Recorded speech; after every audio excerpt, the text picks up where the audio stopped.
Stock market learning में आप सभी का स्वागत है। इस वीडियो में बात करेंगे निफ्टी और बैंक निफ्टी के डेली एनालिसिस के बारे में। साथ ही आपको बताया जाएगा सपोर्ट और रेजिस्टेंस पे कब आपको कॉल बाय करनी है और कब आपको पुट बाय करनी है। प्लीज़ वीडियो को स्टार्ट करने से पहले प्लीज़ हमारे चैनल को सब्सक्राइब कीजिए। चलिए स्टार्ट करते हैं वीडियो को। ये निफ्टी का 1 डे टाइम फ्रेम का चार्ट है। आज के दिन निफ्टी की जो हाई है वो 17,915 है, लो है इसका 17,615 का, क्लोजिंग इसने 17,708 पे दी है। 1 डे टाइम फ्रेम के चार्ट पे इसका जो नियर बाय आपका सपोर्ट रहेगा वो होगा 17,600 का, ये वाला सपोर्ट 17,600 का सपोर्ट होगा नियर बाय, ठीक है, 1 डे टाइम फ्रेम पे। और इसका 1 डे टाइम फ्रेम का जो नियर बाय रेजिस्टेंस होगा वो नियर बाय रेजिस्टेंस होगा 17,900 का। इस पे यहाँ पे ऐसे होगा, ये चेक कर लीजिए, देख लीजिए। ये 1 डे टाइम फ्रेम की चार्ट है, ठीक है। इस पे आपको सपोर्ट और रेजिस्टेंस आपको बताया गया है, ठीक है। ये इसका सपोर्ट है, ये इसका रेजिस्टेंस है। तो प्लीज़ आप इसको प्लीज़ ध्यान में कीजिएगा, क्योंकि इसका जो रेजिस्टेंस है वो 17,950 का है और सपोर्ट है इसका 17,600 का, ठीक है। रेजिस्टेंस इसका 17,950 का है near by 1 day time frame पे और 17,600 का इसका सपोर्ट है। तो अब बात करेंगे नेक्स्ट डे का जो इसका सपोर्ट और रेजिस्टेंस क्या होगा, और सपोर्ट रेजिस्टेंस पे आपको कौन सी कॉल और कौन सी पुट बाय करनी है। अभी हम इसके 5 मिनट के टाइम फ्रेम पे चलेंगे।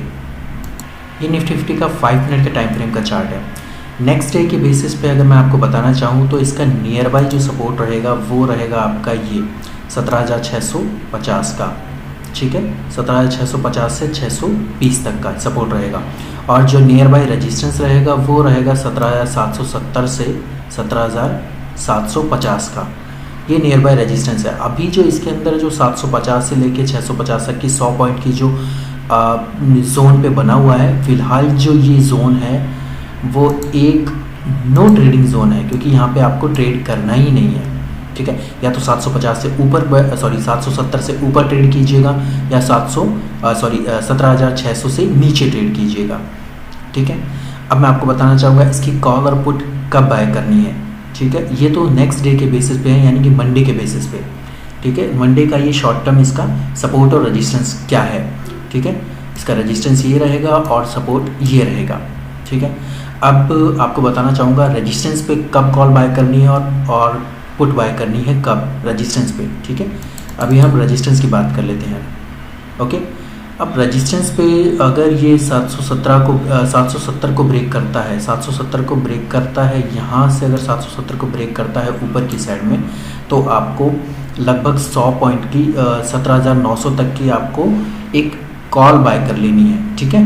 17,900 तक की कॉल बाय करनी है, यानी 200 पॉइंट की जो मूवमेंट ये दे सकता है 17,770 से ऊपर जाने के बाद। अगर ये 770 को ब्रेक नहीं करता और 770 से वापस नीचे की साइड में आने लगता है 17,710 या 17,720 के अराउंड नीचे की साइड में आने लगता है, तो आपको एक पुट बाय करनी है 17,600 तक के लिए, 17,650 तक के लिए और 600 तक के लिए, मतलब 50 पॉइंट तक का जो इसका सपोर्ट बना हुआ है, ठीक है।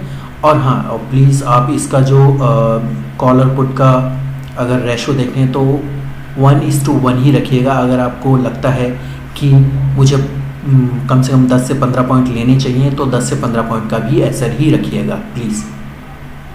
अब सपोर्ट में आपको कैसे कॉल बाय करनी है, सपोर्ट में कॉल तब बाय करनी है अगर ये 600 को ब्रेक करता है एक बार के लिए पर क्लोजिंग नहीं देता, क्लोजिंग अप साइड में, फिर वापस जो नेक्स्ट कैंडल है वो क्लोजिंग अप साइड में देती है, यानी 650 से ऊपर देती है। फिर जो इसकी नेक्स्ट जो तीसरी कैंडल बनेगी वो अगर ऊपर की साइड में आ रही है तब आपको कॉल बाय करना है 750 से लेके 800 तक के लिए, 17,750 से 17,800 तक के लिए एक कॉल बाय करनी है, वो भी मिनिमम पॉइंट्स के लिए। आपको कम से कम 15 से 20 पॉइंट के लिए ही बाय करना है, क्योंकि एक मैंने जो जैसे आपको बताया हुआ है वो एक नो ट्रेडिंग जोन में है फिलहाल हम, ये एक नो ट्रेडिंग जोन है, ठीक है। इस वजह से मैं आपको बता रहा हूँ।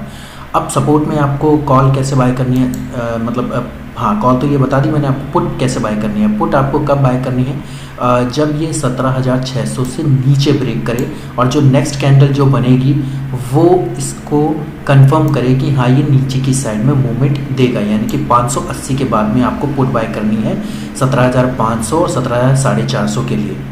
तो प्लीज़ मिनिमम आपको 1:1 का ही SL और टारगेट रखिएगा, ठीक है।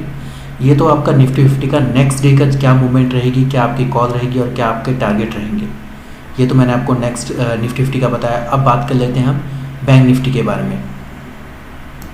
ये बैंक निफ्टी का 1 डे टाइम फ्रेम का चार्ट है। आज के दिन इसके जो हाई बना है 39,773 का बना है, जो लो बना है 38,453 का बना है और क्लोजिंग इसने 39,272 पे आके दी है। ओवरऑल जो इसने मूवमेंट दिखाई है वो नेगेटिव मूवमेंट 236 पॉइंट के अराउंड दिखाई है।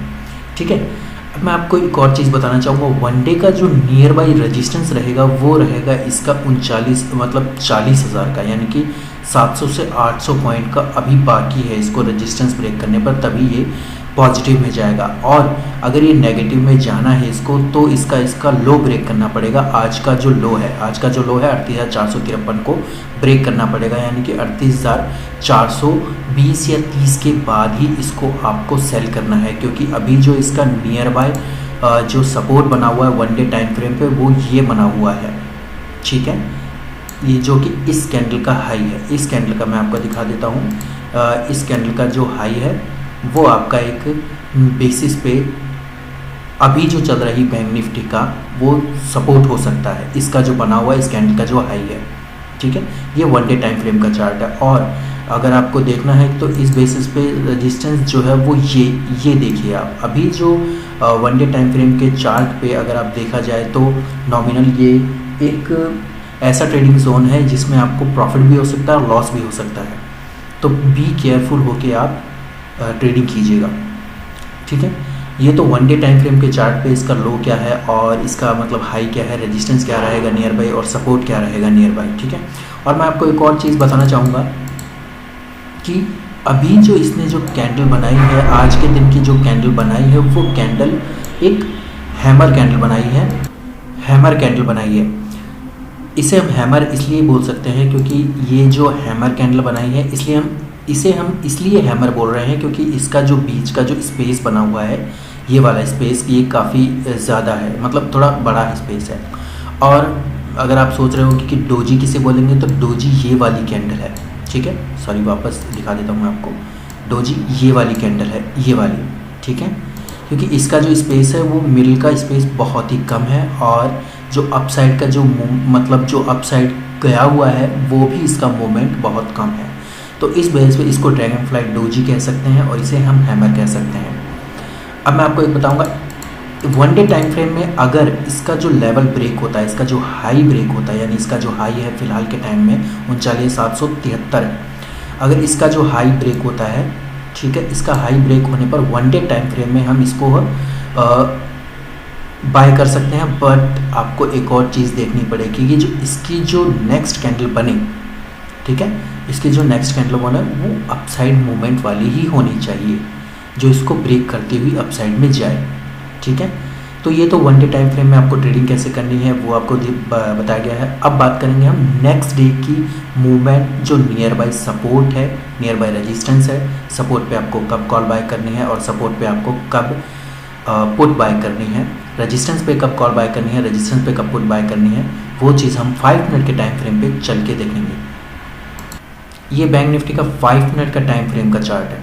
ठीक है, अब एक तरीके से लॉजिकली चीज़ अगर देखी जाए तो हम इसको अगर थोड़ा सा स्ट्रेच कम कर दें और नीचे की साइड में लेके आए तो एक ट्रेंड लाइन बनती है। ट्रेंड लाइन यहाँ से इस कंसोलिडेशन फेज से लेके यहाँ से लेके एक ट्रेंड लाइन बनती है जो इसके हाई को भी ब्रेक करता है और अभी इसके मतलब कई सारे पॉइंट ऑफ व्यू में आपको एक और चीज़ बताता हूँ। देखिए ये वाला, एक तो ये लोअर हाई है और एक ये लोअर हाई है और एक ये लोअर हाई है।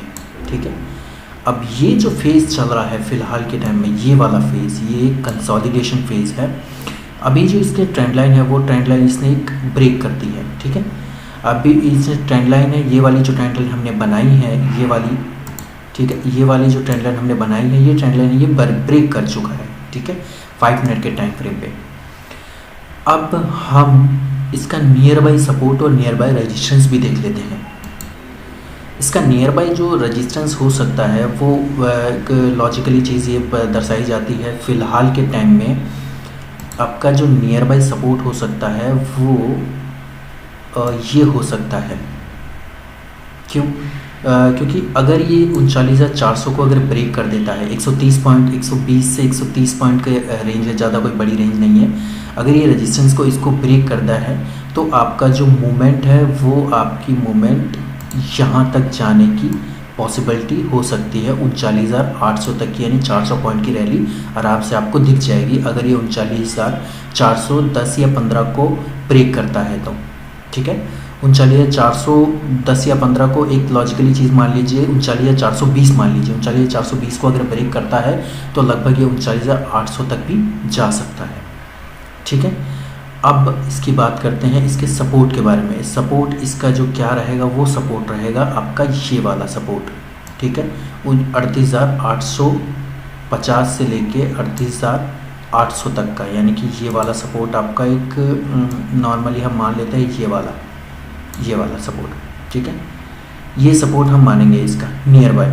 बट हमें बात करनी है कल के लिए। कल के लिए इसका जो नियर बाय सपोर्ट हो सकता है वो होगा आपका ये वाला सपोर्ट। ठीक है, ये वाला सपोर्ट इसलिए होगा क्योंकि इसी फेज से काफ़ी बार अप साइड भी गया है। ठीक है, इसी फेज से ये अप मूवमेंट भी दे रहा है, डाउन मूवमेंट भी दे रहा है, दोनों मूवमेंट दे रहा है, और इसी फेज से वापस ये नीचे आ रहा है और वापस ये वापस ये नीचे आ रहा है और वापस ये अप साइड में जा रहा है। ठीक है, और यहीं से टच करके ये अभी मूवमेंट जो दिया है वो इसने ये वाली मूवमेंट दी है अप साइड की। ठीक है, तो ये तो इसके नियर बाई सपोर्ट और रेजिस्टेंस कल के लिए 400 और 38,800, यानी कि लगभग ये मान लीजिए 200 और 400 600 पॉइंट की रेंज है। अब इसमें आपको कॉल और पुट कैसे बाय करनी है वो भी आपको बता देते हैं। पहले हम बात करेंगे रेजिस्टेंस की, आपको कॉल कैसे बाय करनी है। ठीक है, अभी मैं आपको बताना चाहूँगा जैसे कि ये आपका रेजिस्टेंस है, ये अगर रेजिस्टेंस को 420 या 30 को ऊपर की साइड में ब्रेक करता है तब आपको एक कॉल बाय करनी है। अगर ये ब्रेक नहीं करता है और ब्रेक करने के बाद बट आपको कॉल तभी बाय करनी है जब इसकी जो नेक्स्ट कैंडल है वो ग्रीन में दिखाई दे, यानी अप साइड दिखाई दे, तब आपको एक कॉल बाय करनी है लगभग इस मूवमेंट के लिए, यानी कि 39,800 तक के लिए आपको एक कॉल बाय करनी है। बट अगर आपको ये नीचे की साइड में नेक्स्ट जो कैंडल है वो मूवमेंट आपका सही नहीं दे रही है, डोजी कैंडल या फिर स्पिनिंग टॉप या फिर राइजिंग स्टार टाइप की कैंडल बनी है या फिर नीचे की साइड में मूवमेंट दे रही है, तो आपको एक वहीं से एक पुट बाय करनी है। ठीक है, 39,400 से नीचे की साइड में आने पर आपको एक पुट बाय करनी है। ठीक है, अब पुट बाय करनी है, पुट में आपको एक 1:1 का आपको टारगेट और एसएल रखना है। 1:1 कैसे, अगर मान लो आपने 25 से 30 पॉइंट का टारगेट रखा हुआ है तो आपको 25 से 30 पॉइंट का ही एसएल रखना है। ठीक है, ये तो रेजिस्टेंस पे बाय करने का। अब सपोर्ट पे कैसे बाय करते हैं, सपोर्ट पे ये बाय करेंगे हम, कॉल कैसे बाय करेंगे, सपोर्ट से अगर ये बाय नीचे की साइड में आती है, ठीक है, और वापस ही अप साइड में मूवमेंट देती है यहाँ से, ठीक है, तो आपको एक कंफर्मेशन कैंडल के बाद, यानी कि ग्रीन कैंडल के बाद में आपको कॉल बाय करनी है लगभग 39,400 तक के लिए। ठीक है, वैसे तो आप यहाँ से 39,800 से 39,200 तक ही बाय करेंगे, क्योंकि एक तरीके से ये भी एक कंसोलिडेशन फेज़ ही है। ठीक है, ये भी एक कंसोलिडेशन फेज़ है। अब इसको जो ब्रेक तो कर चुका है, बट ब्रेक करने का पूरा कंफर्मेशन इसका आया नहीं, क्योंकि इसकी जो नेक्स्ट कैंडल है इसको जो नेक्स्ट कैंडल बनेगी ग्रीन, तभी हम कंफर्मेशन मानेंगे कि हाँ इसका ये जो कंफर्म है कि ब्रेक हो चुका है इसका कंसोलिडेशन फेज़। ठीक है, अब इसमें सपोर्ट में पुट कैसे बाय करनी है, सपोर्ट में पुट हमें तब बाय करनी है जब ये 38,800 को ब्रेक करता है नीचे की साइड में, 38,800 को नीचे की साइड में ब्रेक करता है और 38,780 या 790 को ब्रेक करने के बाद नीचे जाता है, तब आपको एक पुट बाय करनी है। ठीक है, और अब ये कॉल जो मैंने आपको बताई थी, कॉल तो ऐसे बाय करनी है, पुट ऐसे बाय करनी है। ब्रेक थ्रू पे होता है ये पुट और कॉल का प्रोग्राम। ठीक है, तो ये था निफ्टी और बैंक निफ्टी का डेली एनालिसिस और रेजिस्टेंस सपोर्ट पर आपको कॉल और पुट कैसे बाय करनी है और टारगेट एसएल आपको क्या रखना है, इसी वीडियो में आपको बताया गया है। तो प्लीज़ वीडियो को लाइक कीजिए, चैनल को सब्सक्राइब कीजिए और कमेंट कीजिए। आपके कमेंट से हमें मोटिवेशन मिलता है ताकि हम और आगे अच्छी वीडियोस बना सकें। धन्यवाद।